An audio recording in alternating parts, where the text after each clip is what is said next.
A black waiter was fired for saving an elderly woman in a restaurant. But what her son did shocked everyone. Subscribe to the channel and write in the comments from where you watch this video. The restaurant stood as a beacon of prestige in the heart of the city, with its grand facade gleaming under the glow of streetlights.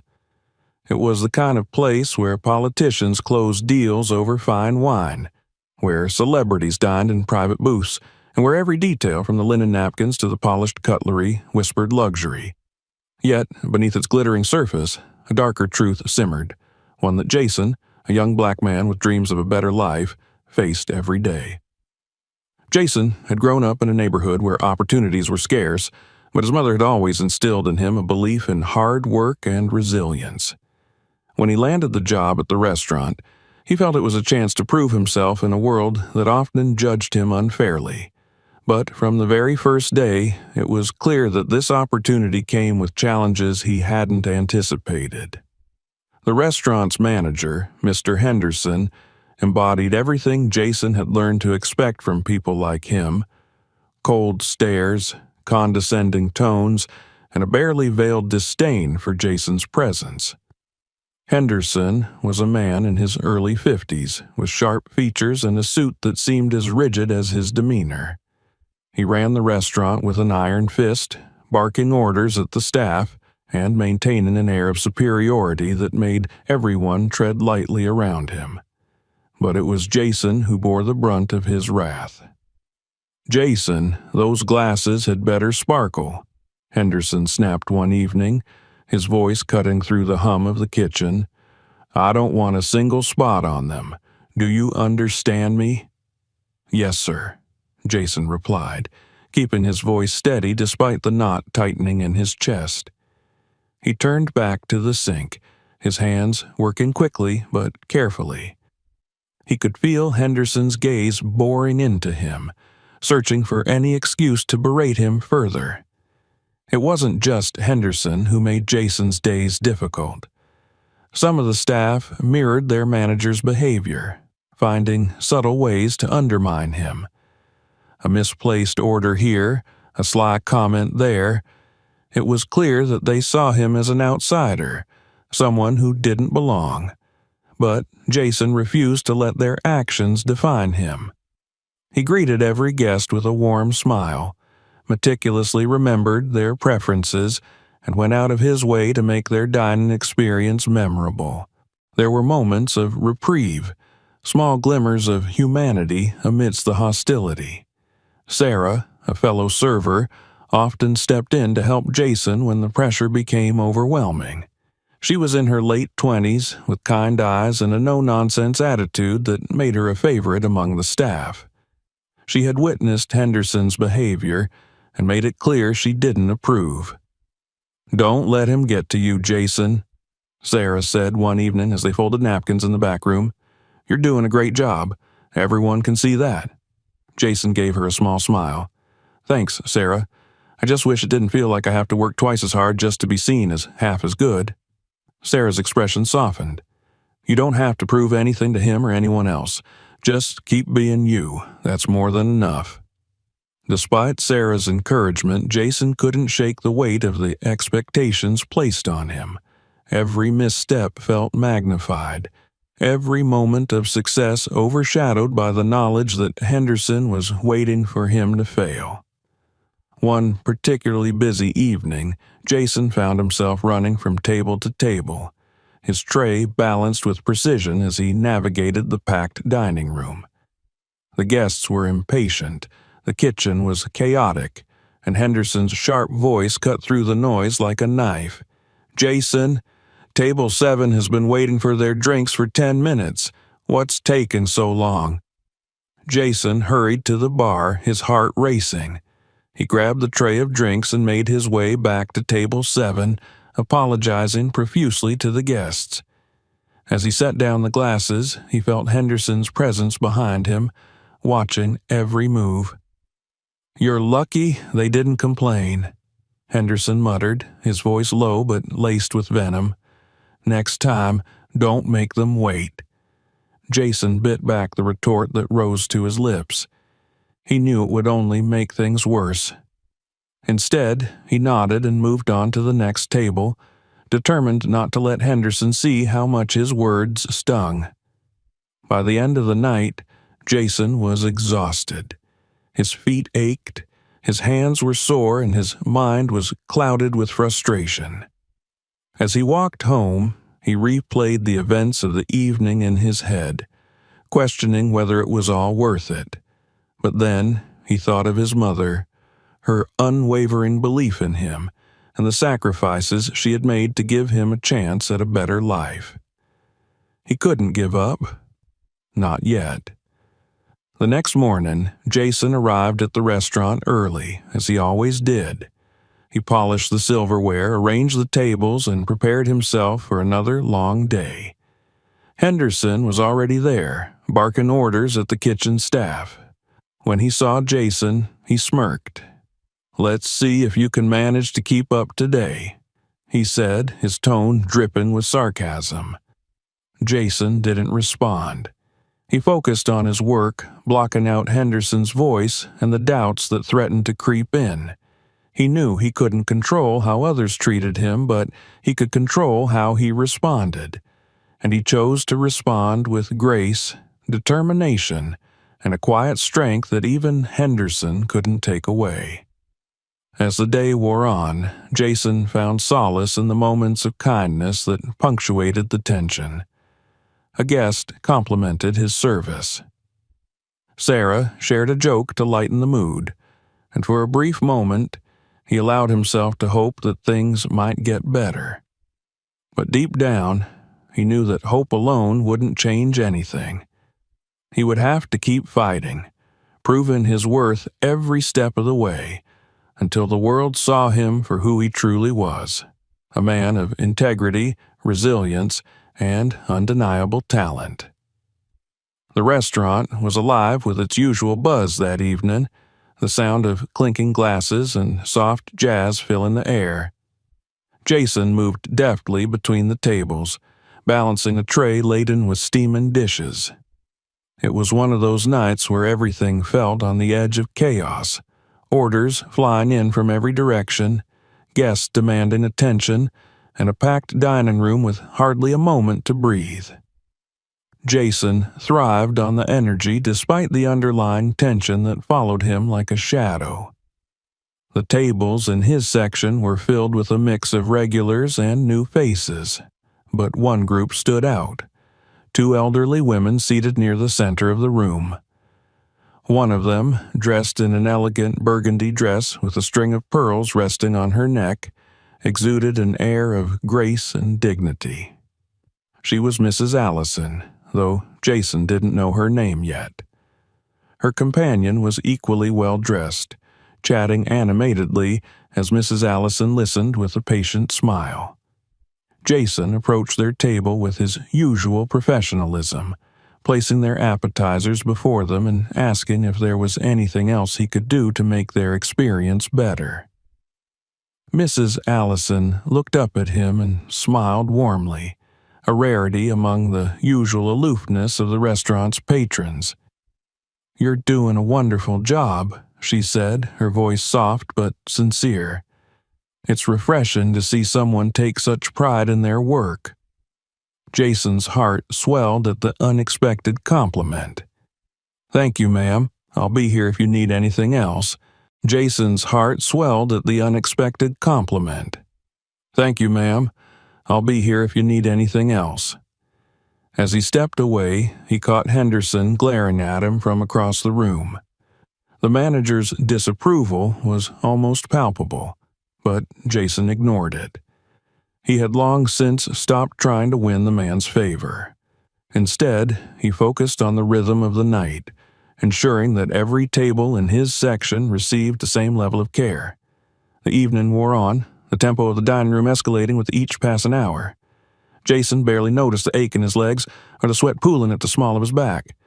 His mind was sharp, his movements precise. He was in the zone. Then it happened. A sudden, sharp noise cut through the murmur of conversation, a gasping cough that turned heads. Jason instinctively turned toward the sound and saw Mrs. Allison clutching her chest, her face turning a frightening shade of red. Her companion was frozen in panic, calling out for help as Mrs. Allison's breaths became shallow and desperate. For a moment, the room seemed to freeze. Guests stared, their expressions ranging from concern to confusion. The staff hesitated, unsure of what to do. Henderson stood at the edge of the dining room, his arms crossed as if debating whether this was his problem. Jason didn't hesitate. He set down his tray and rushed to Mrs. Allison's side, kneeling beside her chair. "It's okay, ma'am. I'm here to help," he said, his voice steady despite the adrenaline surging through him. "Step aside," Henderson barked, finally stepping forward. "Jason, this isn't your job." "It's okay," Jason interrupted, his tone calm but firm. "I know what to do." Ignoring the growing murmurs from the surrounding tables, Jason positioned himself behind Mrs. Allison. He recalled the first aid training he'd received at a community center years ago, the steps etched into his memory. Placing his arms around her torso, he made a fist and pressed it just above her navel, his other hand covering it. Then he began the Heimlich maneuver, delivering quick upward thrusts. For a moment, nothing happened. The tension in the room was suffocating. Jason could hear Henderson muttering angrily behind him, could feel the weight of every gaze in the room. But he stayed focused, counting each thrust in his head. Finally, with a sharp gasp, Mrs. Allison coughed, and a piece of food dislodged from her throat.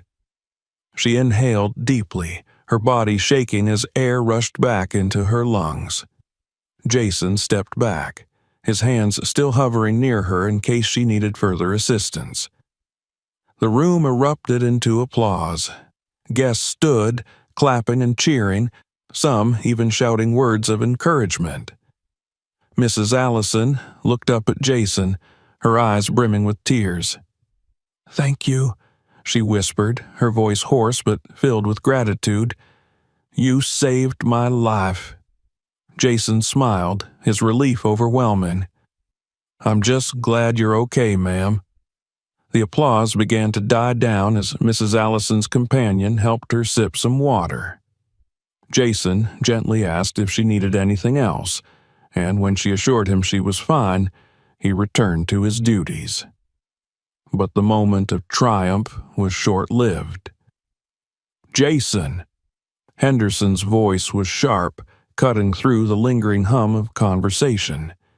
He stormed across the room, his face twisted with fury. "What the hell do you think you were doing?" Jason turned to face him, his expression calm. "I was helping her. She was choking." "That's not your job," Henderson hissed, his voice low but venomous. "You're here to serve food, not play hero. Do you have any idea what could have happened if something went wrong? The liability alone—" Jason took a deep breath, forcing himself to stay composed. "I did what I was trained to do. She needed help, and I was the only one who acted." Henderson's lips curled into a sneer. "You acted without thinking, and you embarrassed this restaurant in front of our guests. This isn't a charity or a hospital, Jason. Consider this your last night here. You're fired." The words hit Jason like a punch to the gut, but he refused to let his emotions show. Instead, he nodded once, his jaw tight. "Understood." As Henderson stormed off, the room fell silent again. Guests exchanged glances, some murmuring in disbelief. Mrs. Allison tried to rise from her chair, but her companion gently urged her to stay seated. Jason turned to her and smiled reassuringly. "It's okay, ma'am," he said softly. "I'm just glad you're safe." With that, he walked toward the back of the restaurant, his head held high despite the weight of the injustice pressing down on him. The applause, the gratitude, the life he had just saved, All of it seemed to pale in comparison to the sting of Henderson's words. Yet, as he stepped out into the cool night air, Jason couldn't help but feel a flicker of pride. He had done the right thing, even if it had cost him everything. And somewhere in the back of his mind, he hoped that someone, anyone, had noticed. The cold night air felt sharp against Jason's skin as he stepped out of the restaurant. The door swung shut behind him, muffling the sounds of laughter and clinking glasses.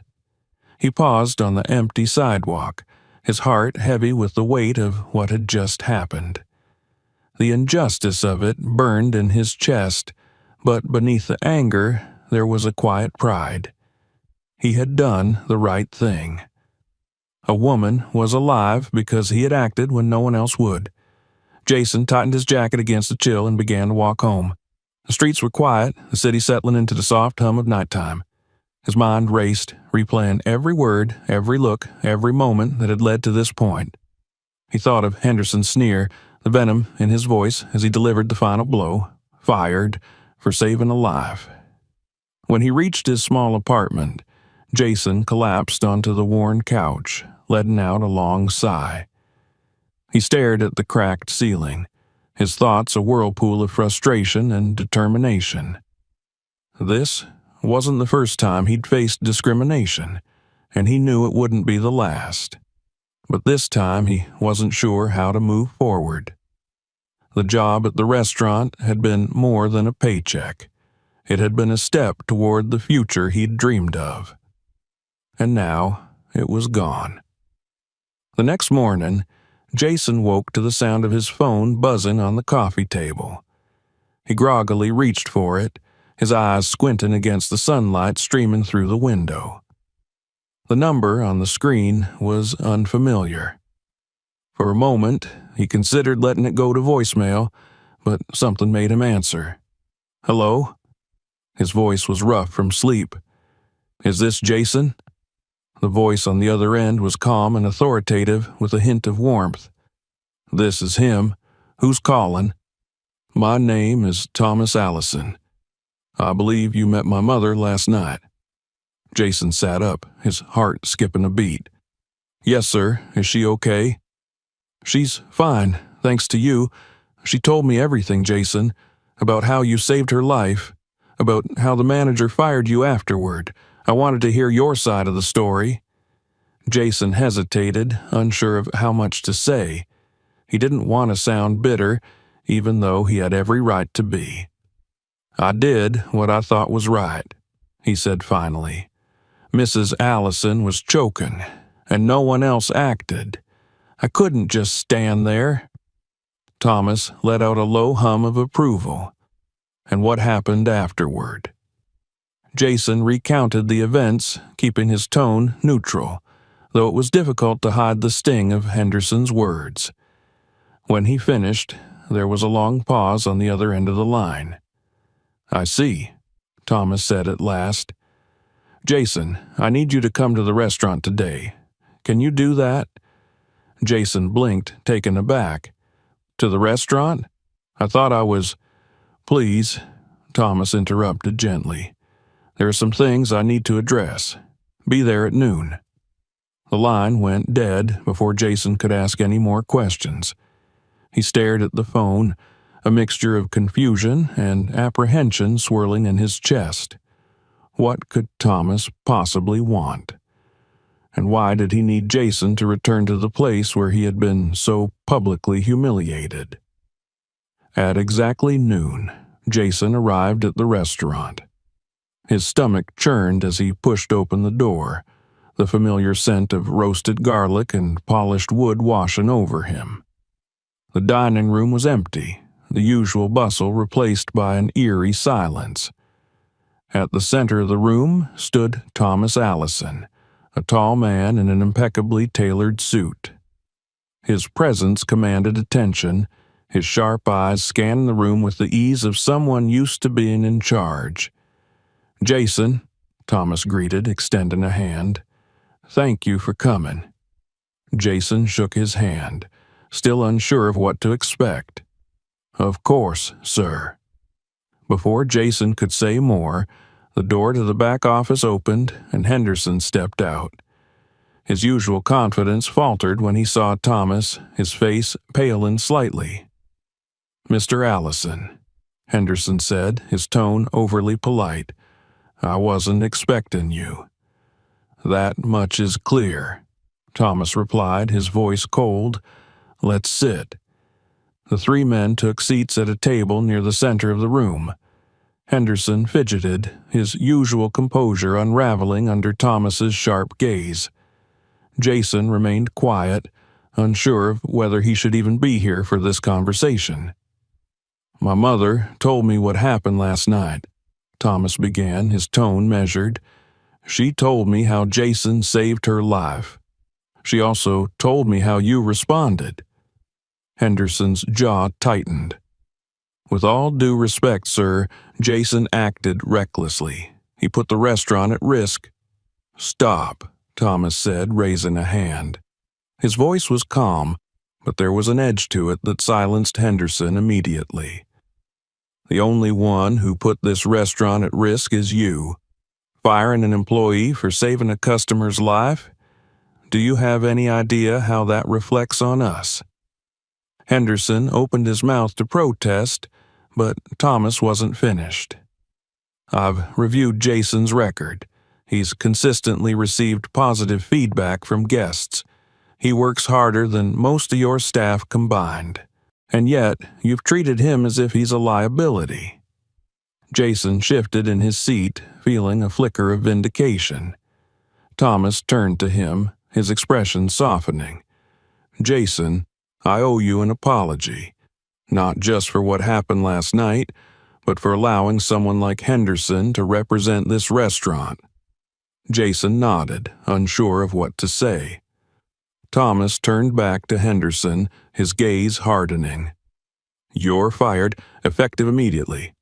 Henderson's face twisted in disbelief. "Sir, you can't be serious." "I am," Thomas said firmly. "This restaurant stands for excellence, and that includes the way we treat our staff. Your behavior is a stain on our reputation, and I won't tolerate it any longer." Henderson stood, his face flushed with anger, but he didn't argue further. He stormed out of the restaurant, the door slamming shut behind him. For a moment, the room was silent. Thomas turned back to Jason. "I want you to come back. Not as a server, but as the new manager. You've proven that you have the integrity, the courage, and the leadership this restaurant needs. If you're willing to accept, the job is yours." Jason's breath caught in his throat. "Sir, I don't know what to say." "Say yes," Thomas said with a small smile. "We need someone like you." Jason nodded, a slow smile spreading across his face. "Yes, I'll do it." As they shook hands, Jason felt a wave of relief and hope wash over him. For the first time in a long time, he felt truly seen, not as an outsider, but as someone who belonged. And he vowed to use his new position to create the kind of environment where no one would ever feel the way he had. The next morning, Jason stepped through the doors of the restaurant, this time with a different energy. The polished floors seemed to gleam brighter, the soft hum of morning preparations resonating with a sense of purpose. It was the same place he had worked tirelessly in, the same walls that had witnessed his struggles. But now, he wasn't just a part of the staff. He was in charge. The staff trickled in, their faces a mixture of surprise and curiosity when they saw Jason standing confidently in the center of the dining room. Sarah was the first to approach him, her expression breaking into a wide grin. "Jason!" she exclaimed.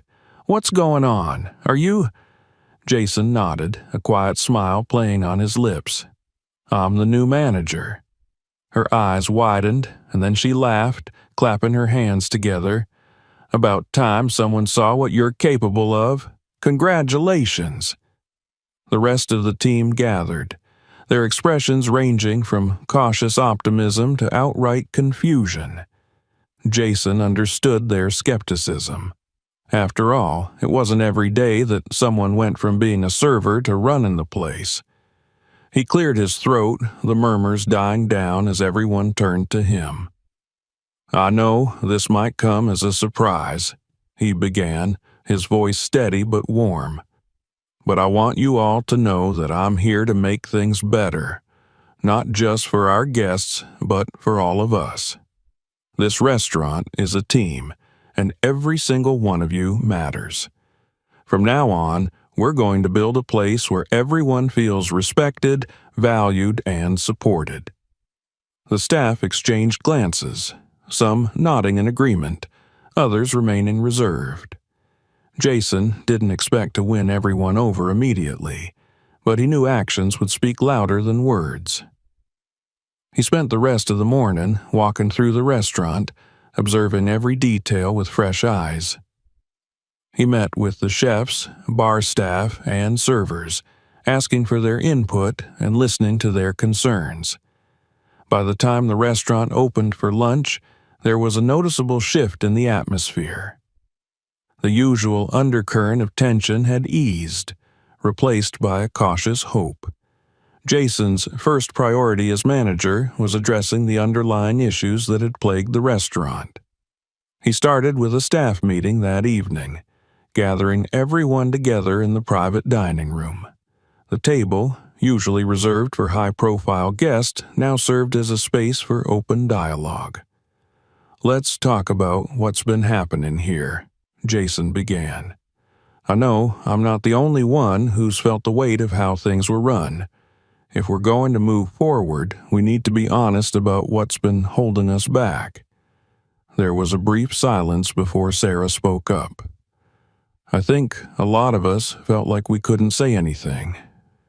Henderson," he made it clear that questioning him wasn't an option. A murmur of agreement rippled through the room. Another server, a quiet young man named Marco, raised his hand. It always felt like there was a hierarchy, like some people mattered more than others. It made it hard to enjoy coming to work. Jason nodded, his expression serious. "Thank you for sharing that. I know how damaging that kind of environment can be, and I want to make sure that changes. From now on, this is a place where everyone is treated with respect, no matter who they are or what role they have." He outlined his plans for the restaurant's new direction. There would be training sessions on inclusion and teamwork, open-door policies for staff concerns, and regular meetings to ensure everyone's voice was heard. He emphasized that the success of the restaurant depended on their collective effort and commitment to creating a supportive culture. Over the next few weeks, the changes Jason implemented began to take root. The staff training sessions were eye-opening, breaking down the biases and barriers that had quietly divided the team. Jason led by example, stepping in to help during busy shifts, checking in with the kitchen staff, and ensuring that every employee felt seen and appreciated. The restaurant itself began to transform. Guests noticed the difference in the service, commenting on the warmth and professionalism of the staff. Word began to spread, and the restaurant started attracting a more diverse clientele, drawn not just by the food, but by the inclusive atmosphere that had become its hallmark. One evening, as the restaurant hummed with activity, Jason stood near the entrance, watching the staff work seamlessly together. He felt a surge of pride as he saw Marco confidently greeting guests, Sarah laughing with a group at one of her tables, and the chefs in the kitchen moving with precision and camaraderie. Mrs. Allison and her son, Thomas, entered the restaurant that evening. Jason immediately approached them, a smile spreading across his face. "Mrs. Allison, Mr. Allison, it's wonderful to see you," he said, his tone warm. Mrs. Allison beamed at him. "Jason, I'm so proud of what you've done here. This place feels different, better." Thomas nodded, his expression one of approval. "You've turned this restaurant around, Jason. It's becoming exactly what it should be, a place where everyone feels welcome. As the night went on, Jason reflected on how far he had come. The restaurant that had once been a source of struggle and pain for him was now a space of growth, possibility, and connection. And it wasn't just for him. It was for everyone who walked through its doors. When the last guests left and the lights dimmed, Jason stayed behind, walking through the quiet dining room. He thought of the nights he had spent cleaning these very floors, the moments when he had doubted himself, and the battles he had fought to get here. He felt a deep sense of gratitude for the journey, even the painful parts, because they had led him to this moment. Jason smiled to himself as he locked the doors and stepped out into the night. The city stretched out before him, filled with endless possibilities. He didn't know what the future held, but he knew one thing for certain: this was only the beginning. Thank you for watching this video. Don't forget to subscribe so you don't miss new stories. Write in the comments what you think and share this video with your friends to inspire others. Also, check out our other videos. There's more to come,